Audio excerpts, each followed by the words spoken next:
Billionaire investor Warren Buffett has sparked quite a debate with his views on diversity in hiring practices at companies.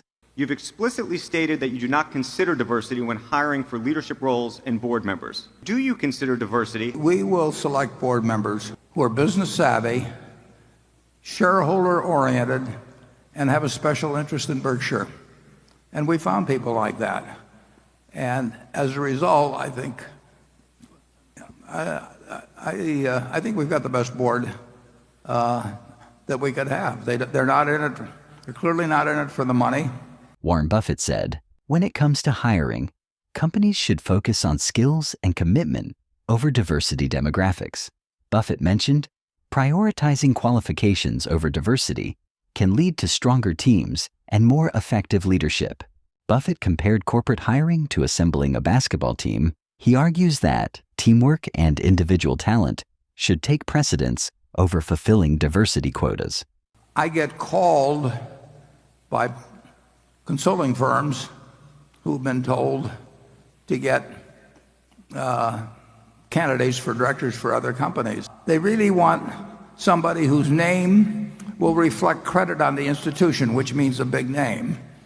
And one organization recently, the one that did the blood samples with small pricks, they got some very big names on their board. And Theranos, I think, is that the way you pronounce it, Charlie? Theranos? Yeah. Yeah, and the names are great, but we're not interested in people that want to be on the board because they want to make $200,000 or $300,000 a year, for 10% of their time. And we're not interested in the ones for whom it's a prestige item, and who want to go and check boxes or that sort of thing.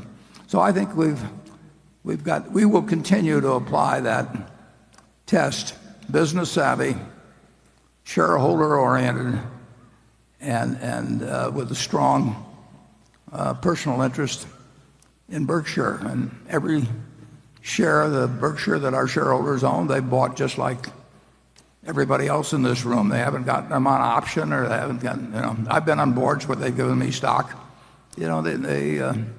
I get it for breathing, basically. At half a dozen places that are maybe 3 or 4 that I was on the board of. We want our shareholders to walk in the shoes, our directors to walk in the shoes of shareholders. We want them to care a lot about the business, and we want to be smart enough so that they know enough about business that they know what they should get involved in and what they shouldn't get involved in. The people in the office, I'm hoping that when we take the Christmas picture again this year, they're exactly the same 25 that were there last year, even though we might have added 30,000 employees elsewhere and maybe 10 billion of sales or something like that. It's a remarkable group of people. And just take this meeting.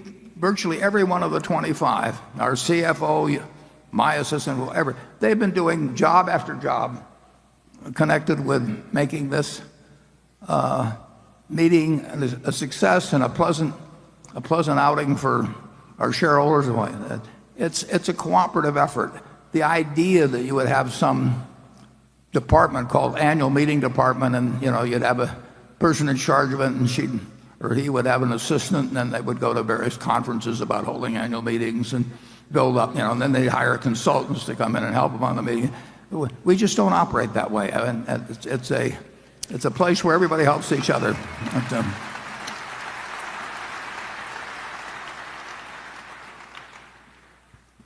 Part of what makes my job is extraordinarily easy, but the people around me really make it easy. And part of the reason it's easy is because we don't have any committees. Maybe we have some committee I don't know about, but I've never been invited to any committees. I'll put it that way at Berkshire. And we may have a PowerPoint someplace. I haven't seen it, and I wouldn't know how to use it anyway. We just don't have make work activities, and we might go to a baseball game together or something like that. But I've seen the other kind of operation, and I like ours better. I'll put it that way. Charlie? Well, years ago, I did some work for the Roman Catholic Archbishop of Los Angeles. And my senior partner pompously said, you know, you don't need to hire us to do this. There's plenty of good Catholic tax lawyers. And the Archbishop looked at him like he was an idiot and said, Mr. Peeler, he says, last year I had some very serious surgery and I did not look around for the leading Catholic surgeon.